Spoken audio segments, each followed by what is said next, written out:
God asks for your yes, but just don't let your yes be idle. Hey, City Heart family, welcome to After the Message podcast. I'm Pastor Andrea. And I'm Pastor Kevin. And we're going to jump right into it and just let you know we're ending this yes series. And so today we're just talking about everything we've talked about over the last couple of weeks and sum it all up into this last message. And the title of this last message was The Impactful Yes. Right. And so one of the things that you said, and I'm just putting a bow on it, you said so much more, which we're about to talk about, but you said, God asks for your yes, but just don't let your yes be idle. So let's talk a little bit about that. Yeah, I mean, I think we talked about, man, don't let it be idle and don't let it be idle. So the first idle was, man, just saying yes, but then not putting any action behind it. There's no momentum. There's no push. There's no drive.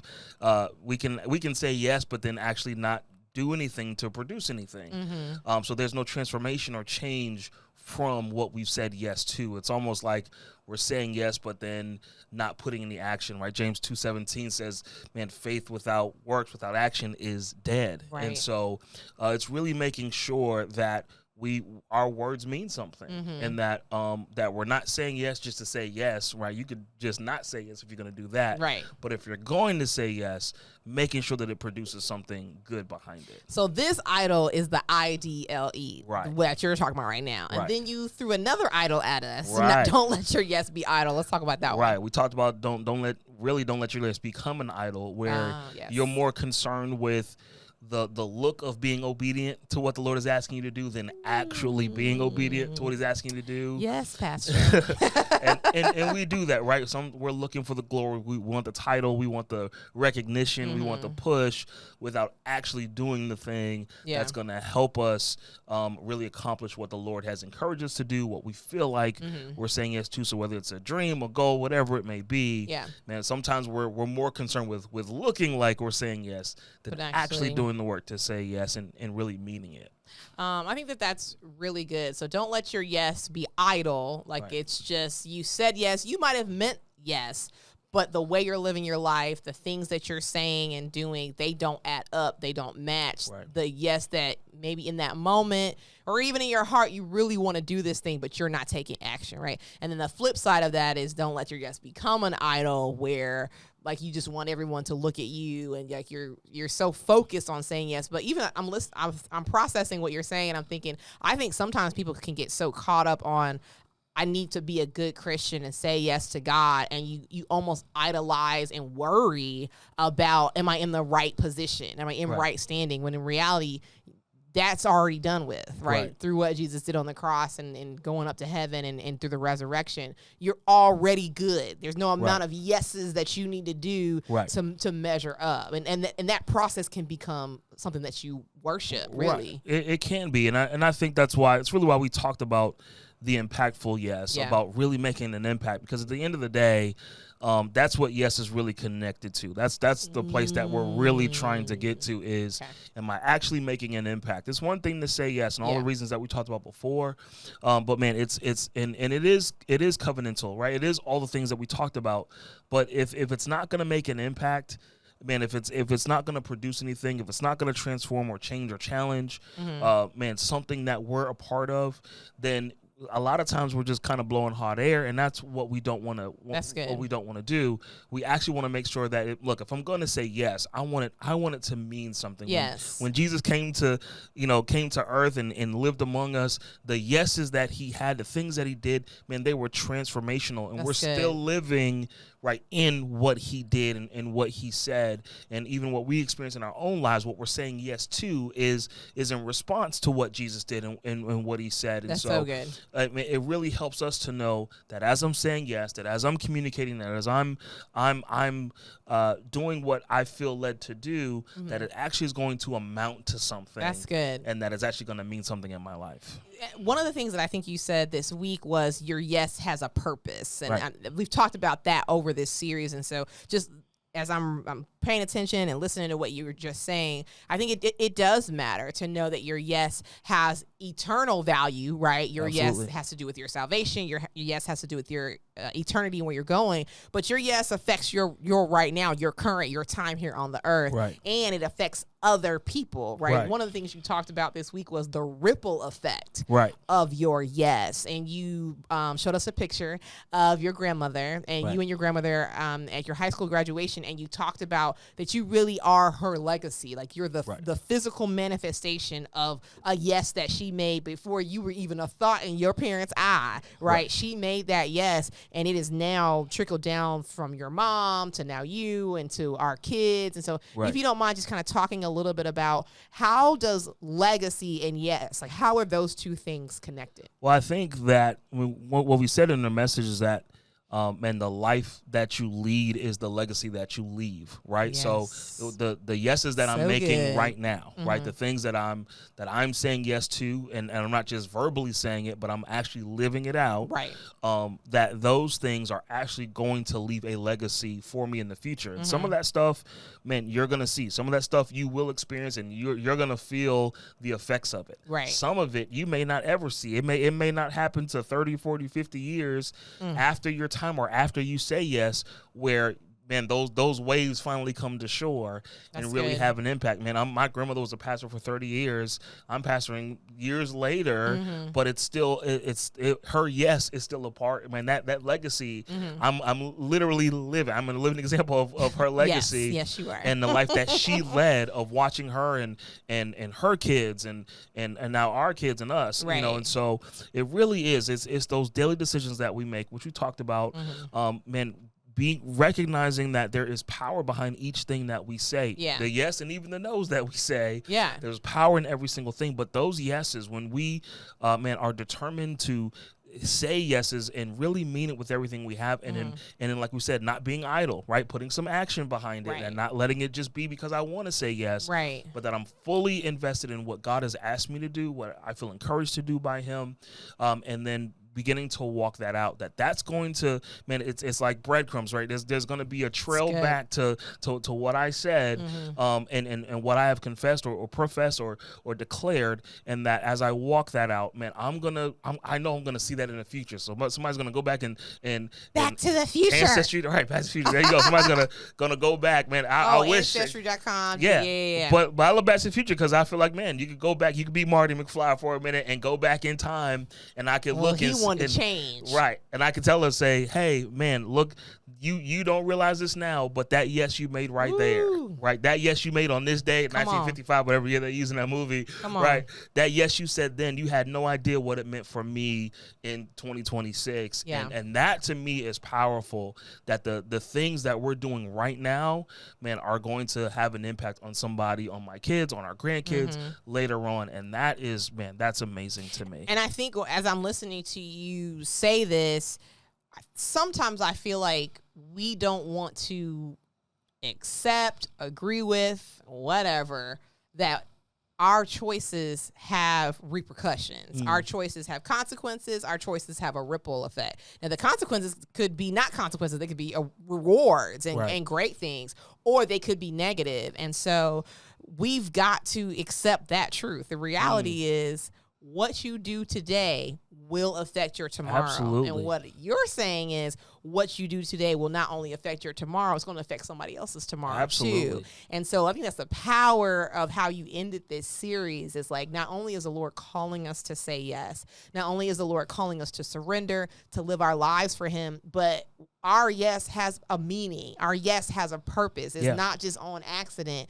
God is calling us to follow Him because He wants to use us. Right. And He wants to use us to affect more than us, right? Your yes, it's more than just about so much you. Bigger. Man, there's people that are just watching and seeing you live your life, and you might feel like, well, I'm not a pastor and I don't have some big thing, but we're all called to something. Yeah. Right? There's a calling that's placed on all of our lives, right? First Peter talks about that, man. We are called, we're chosen, we're royal people, right? There's things that the Lord has established in each and every one of us. Each and every one of that us. People are watching and people are seeing. Right. And you might not know. It might be the person in your office that never talks to you. You never know. But they know that you're a believer. They know, they can see the change and the transformation happening in your life. Prayerfully, and yes. and they start to make, hopefully it's a good transition to transformation.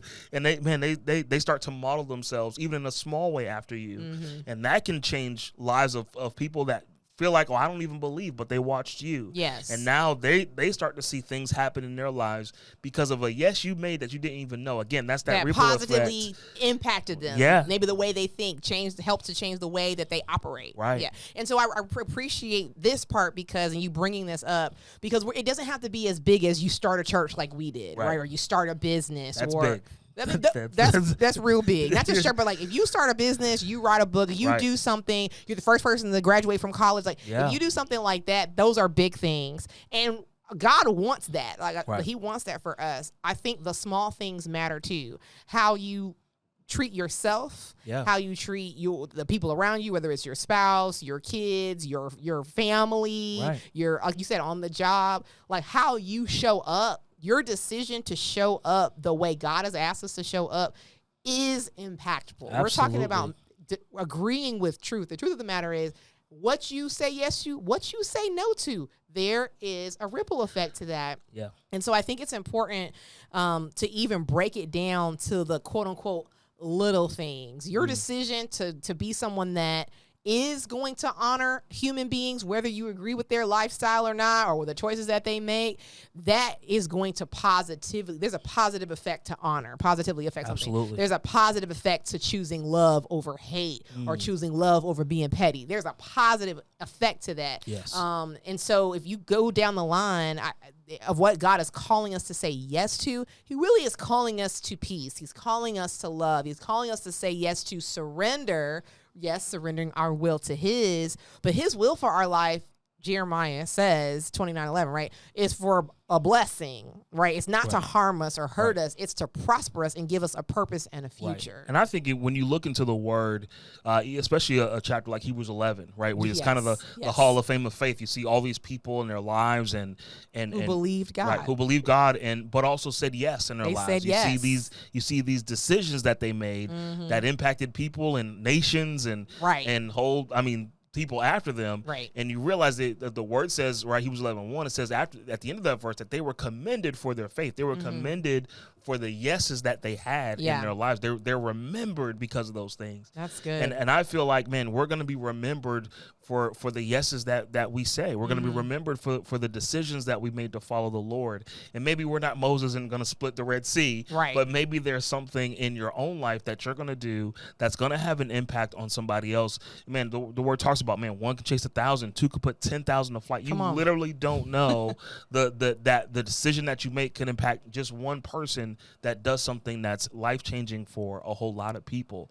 And so we have to be conscious of that and really active in making sure that even, like you said, the small yeses, that we're doing even that small work too, right, of integrity, honor, things like that. Because it's about how you live your life. Absolutely. Right? You say that a lot, like in kids ministry. So Pastor Kevin right now is writing all the kids ministry material, but he's doing that because he knows that if we can affect our kids' character, and who they are, in the essence of who they are, it will affect then the decisions that they make, right? And if we can help them to choose righteousness now and help them build a character that is right and loving and honoring and a servant's heart, then that ripple effect that they're going to have, it's going to be impactful to their whole community. And so I think that everything that we're talking about right now, we're talking about it in terms of yes, but I don't know why this just seems like I just can't get off of it. The no's that you choose, when you choose to not say yes to the Lord, when you choose to walk in disobedience, when you choose to walk in your own way and you choose to walk in rebellion,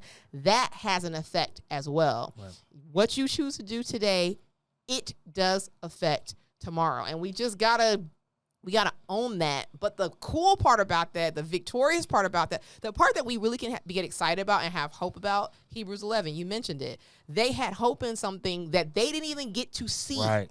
They did not see Jesus. Right. They knew about him. They knew the Messiah was coming, but they had hope in something that's bigger than them. Yeah. And so could you just talk a little bit about why that concept about it's so much bigger than us is so important to the obedience and the surrender that God is asking for right now? Well, again, I mean, like you said, that, man, obedience and surrender, sometimes, I mean, let's just be honest, that's hard. We don't like those We words. don't like those things. Those are fighting words. Our flesh don't like it. Our spirit, yes. Yeah, we have a willing spirit. We don't like that. But when you're saying yes, that's what comes with it, right? Surrender comes with yes. You really can't say yes without putting your heart and your mind, your mouth, sometimes in a position, in a place of surrender. Yeah. And it's sometimes it's until you do that you really are really giving that full yes. And then again, what flows from that, what comes from that is things that, like you said, they're bigger than you, right? My surrender now, or my lack of willingness or ability to surrender now, will impact, right? Will. We talked in the message, right, specifically to dads and fathers, and how, man, we are the leaders, right, of our families and in our homes. Thank you. And and sometimes I get it. Sometimes as men, man, we can feel, man, sometimes we might feel spiritually like we don't have anything to offer, or the kind of which the is world a lie, which is from a lie. The enemy. And the world says that, or sometimes we deny ourselves the opportunity to really be in the place of spiritually growing or spiritually leading our families. And what happens is our kids, as a result, or even our spouses as a result, are put in a deficit. Man, we don't realize how much them seeing us pray, them seeing us reading the word, them seeing us spending time with God, or even spending time with them and teaching the word, or communicating about the word, or speaking purpose in life over them, how much that actually has an impact on their lives later on. I try to tell my older girls, I try to tell them all the time, hey, I'm proud of you. At least once a week, I want to look you in your face and tell you that I'm proud of you. And man, it does something. I can literally see in their eyes what it does on the inside of them, man. And I think the Father does the same thing for us, where we're saying yes, and it's not a yes because, man, we're obligated to. We're saying yes out of a willingness, and that willingness, and God's like, okay, I see that, and I'm gonna, not only do I see that, I'm gonna mark that, and man, and something's gonna transcend from that. There's things that are gonna pour out from that, that yes, from that decision to do that. And so, man, to any person, or especially men, if you feel like, man, I don't know if I can say yes, I don't know if I can surrender, you better, because the people in your life are counting on you to do that work, and it's really going to impact their lives later on. Maybe even their decision to walk in faith is going to be based off of yeses that you say right now. And that's so good. Thank you for that encouragement. And the flip side of what you're talking about is we're not making that yes alone, right? That's one of the things we talked about in this series is God has not called you to say yes by yourself. That's why he sent us the Holy Spirit. One of the weeks was Empowered Yes, the week that I taught. So thank you for setting that up for us. The reminder of like, hold on. God, Ezekiel 36:26, right? That's the foundational scripture for our ministry, is that God is going to give you a new heart. He's going to give you a new spirit. Then he's going to put his spirit in you. All of those things are tools to help you say yes to him. And so for the men who are watching this, for the women who are watching this, whoever's watching this, just know God is not calling you to surrender, to live for him, and then he's going to send you out there by yourself. He's literally saying, I'm going to help you do it. Really what he's saying is, I'm going to help you reach victory, because the yes that's where he's leading us to. And that's so good. And I think one of the things in that process, and this is the challenging part, this is the surrender part, is the Lord in that process. And we shared this through the story of Isaiah chapter 6, when King Uzziah dies, and he says, man, I saw the Lord high and lifted up, and his train filled the temple, and the seraphim were flying around. Those are angels, angels, if you didn't know. Eyes covered, wings flying, and he talks about that, but he finds himself in a position where he feels less than. He finds himself in a position literally in the presence of God where he says, man, woe is me, because he recognizes, man, something's got to happen in my life. Man, just me experiencing God in this real way, man, he kind of sees himself, and he sees this is a place where I need to change. And along in that process that the Lord does with us in helping us is literally he cleanses us. And that's what that Ezekiel 36:26 talks about, is really the cleansing process that the Lord does, that we see throughout the word. Right? We see it happen with Isaiah. We see it happen with David, right? And so many times, in order for us to do the work, to do the yes that God has called us to do, for us to really be able to surrender, I mean, there has to be a cleansing. There has to be a moment where we come to God and recognize really where we are, so that he can really do the work, right? And really we even see it with the disciples, right? Jesus says to them, man, all authority has been given unto me. Right. Therefore go, right? What you see is a cleansing. I love in Isaiah where the angel touches his lips, right, with a hot coal, and that represents so many different things that we had time to get into. Right.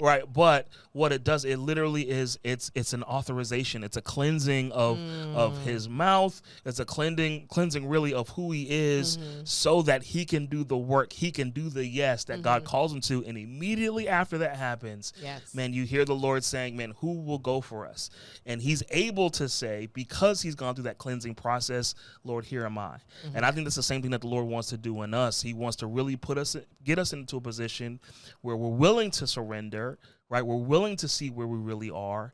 And then he can do that cleansing process with us. He can literally refine and burn away anything that's not like him, so that we'll be even more effective, which means that we'll be even more impactful in what he's called us to do. It's so good.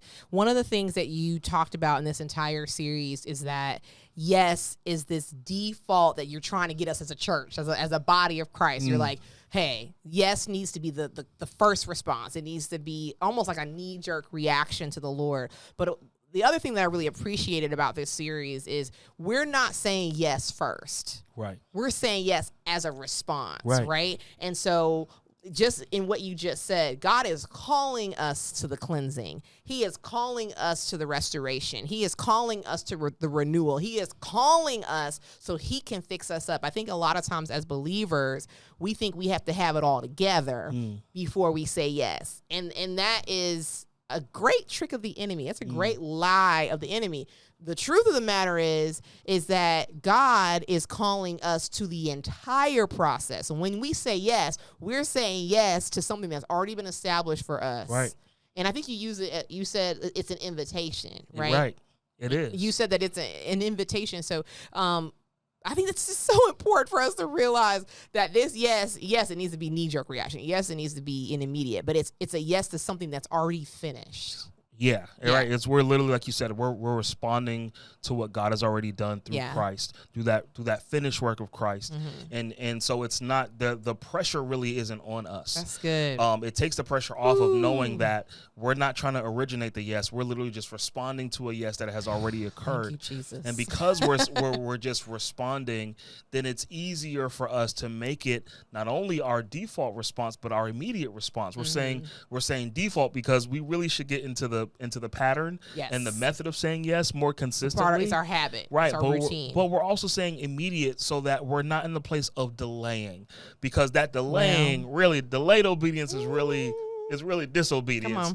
Come on. Yes. But we're getting so we're not kind of pushing back against God. We're saying, you know what, Lord, yes, even when I can't see the outcome, even when I don't know what's coming next. The unknown yes, which we talked about, man, I'm going to say yes now, recognizing what it's going to do. That, man, if I can say yes now, not even realizing the impact it's going to make, but Lord, I'm trusting you. Right? I'm trusting you. I'm surrendering because I trust you. Right. I'm going to walk in faith and I'm going to do this. I'm not going to be idle because I trust you. Right. And I know, Lord, I'm putting my yes into your hands and believing that, Lord, if I'm saying yes, it's for a reason. It's because you have called me and you have purposed me and you have, man, set up something for me in my life that really is going to impact more than just me. And so then at that point, all I'm doing is responding. I'm saying yes out of a response. I'm saying yes it really is default, because when you're default, you're not really thinking about it. That's just what comes out. Right. Lord, yes, right? You know, some of us grew up like maybe how I did, right? Your mom or your dad calls you and you say, huh?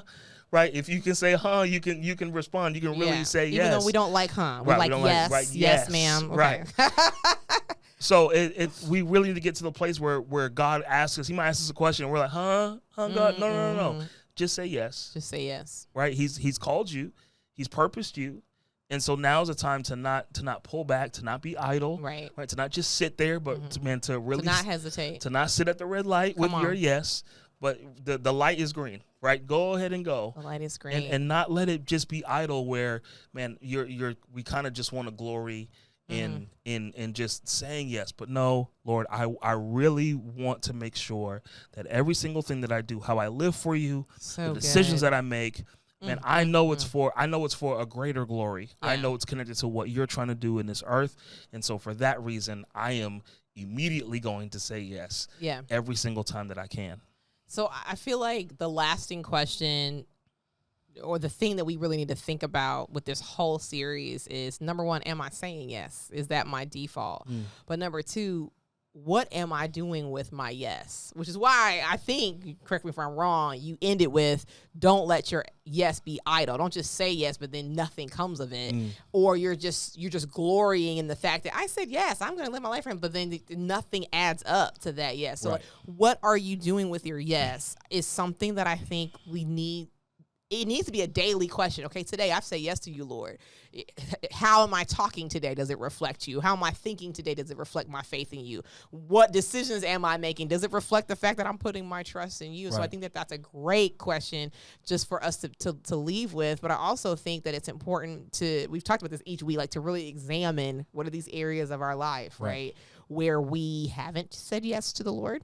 Right? Or where maybe we said yes, and this is one thing I want you to end with, but we might be feeling tired, right? We might be getting to this place where, man, I've been saying yes this whole time, and maybe I had not seen it yet. So if you just want to close us out with that, like for the weary saint, for the one that needs to go back and examine, like how do we move forward from here and really take everything that we've been learning over these last couple of weeks and apply it? Right. Well, Galatians 6:9 tells us, man, don't become weary in your well-doing. Yes. But, great scripture. keep going, keep working, keep saying yes. Keep saying yes. For in due season and the proper time, man, you're going to reap if you don't faint. Right. And I think for some people who feel like, man, well, Pastor, I've been saying yes. I've been as much as I can. I've been trusting the Lord and doing what he's called me to do and doing what I've been purposed to do. And I'm tired. Like I got carpool line and kids for the summer and all those things. Unexpected bills. Yeah, bills and all these gas prices crazy. All these things. And man, it can feel daunting. It can feel. And it can feel like a lot. And I just want to encourage anybody who's been saying yes and still feeling like, Lord, it seems like a lot. It is. It is a lot by yourself. Come on. There we go. But with the Lord, it gets easier, right? It is easy, man. Your yoke is easy, but the burden is light. And so I can say yes, even in those moments where it might seem like all hell is even breaking loose. That's actually the moment to say, you know what, Lord, yes to your will and yes to your way, because I can't make it through this without you. Right. I can't do this without you. I need this. And the enemy is trying, right, to stop you, right? We talked about even guarding your yes, right? Guarding when you say yes, man, just making sure that you recognize that there is an enemy that's trying to take you out, that's trying to take you down. And man, just as the word says, man, resisting the enemy so that he will flee from you. Man, I'm even going to guard my yes, especially what I say, what I see, what I hear, even the people that I'm around who might speak against my yes, to make sure that I am moving in a way that I recognize, one, is impactful, is not an idol in any way, and keeps me moving towards what God told me to do. And it's not to say that days aren't going to be hard. They're going to have some of those. Yeah. But I can still say yes even on those hard days, and I'm going to say yes especially on those hard days. Right. Because again, I'm responding to a yes that God has already given. And so that gives me license, that gives me authority that comes from the Lord to walk in that, and knowing that if I'm walking in it today, it's going to affect somebody else tomorrow or even years from now that I don't even expect or know. And man, what a great reason to say yes is because I know it's going to be impactful. That's so good. Honey, thank you so much. This whole series has been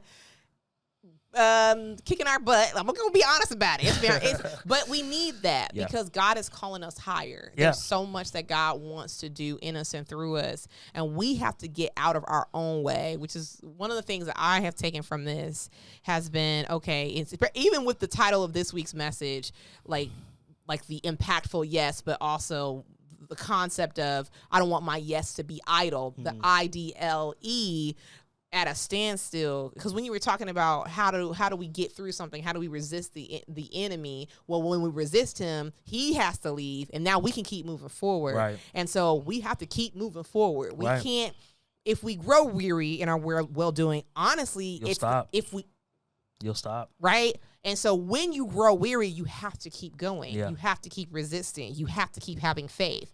And we need to hear that. We need to keep saying yes. Yeah. Because when you keep saying yes, God has to keep doing what he promised that he would do. Right. But he can't do what he promised that he would do if you won't take a step, Right. if you won't move. Yeah. God is not going to move if you won't move. Hello, Hebrews chapter 11. He rewards those who diligently seek him. Yeah. He rewards those who have faith. If you stop having faith, you've now closed yourself off to everything that God's trying to get to you. So we have to keep moving forward. That's why we can't stay idle. Right. We can't stay idle. We have to keep moving. And all the enemy is trying to do is get us to stop moving in faith. He doesn't want us to respond with a yes, because he knows if he can stop us, then everything else stops. A no go is ahead, yeah. A no is easy. A yes is going to require work. It's going to require surrender. Mm-hmm. It's going to require drive. It's going to require push. Yeah. It's going to require your time and your talent. It's going to require sometimes it's going to require every single thing that you have. Right. But the end result of that is bigger than you. Yeah. And I think that's the thing. Sometimes we lose sight of that. And that's why we talked about the impactful yes, because sometimes we lose sight of why we're even saying yes. It really is, man. We are one, answering the call of God, and that's really important. But there are other people that God has called us to. Yeah. Right? Jesus gave authority to his disciples to go, to baptize, to save, to set free, to heal other people, because he recognized there's more than just this 12. There's more than y'all. There's more people out there who need it. And we are literally living in the ripple effect of the yes that Jesus, gave. We sure are. We're thousands of years later living in that ripple effect. Yeah. And so, I think it's so vitally important that we recognize the importance of that, no matter how tough it is. And there are some days than others that are tougher. And on the tough days, that's when you invite the Lord in. Right. That's when you lean on the Holy Spirit. You lean out on your understanding of the situation. You say, Lord, I trust you. That's when you keep moving. But the impact that we're going to make on the end of that, I think, we talk about it sometimes, man. I want to get to heaven. I want to sit at my Father's feet. Yeah. And he says, man, well done, my good and faithful servant. You literally made an impact. And I want to be able to look back someday and be able to see, man, not from my pride or my ego, but knowing that I did something worthwhile with the Lord, and that it made an impact on this earth and in this life. So I'll leave us with this challenge based off of what you just said. I want us to think about, I want to encourage anyone who's watching this, who is impacted by your yes, but who's also impacted by your no, right? Who is impacted by your obedience to follow God and to put your faith and trust in him, but who will be impacted if you don't say yes to that? Because you need to think about both sides to just get a reality check of, am I benefiting the lives of other people around me, or am I a part of their demise? Nobody wants to be on the side of, I played a willing part in this person's their life falling apart. You don't want to be a part of that. Right. You want to be a part of purpose and success and faith and victory in Christ Jesus. Honey, thank you. Cool. Thank you so much. It's been such a great series, and quick shout out to Red Square, and we wouldn't be able to do this if it weren't for them. So please go to redsquare.co if you want to learn more about this great video and communication design company. And I love you, honey. This is really good. This is a really good series. And I can't wait to see what the next teaching series is. Yes. But if you need to watch these messages again, I highly encourage you to do that. You can look on our YouTube channel for that. The Yes series, look for that. You can look at all the messages of all the different teachers that we had for this series. Like and subscribe and share. Please share this with someone.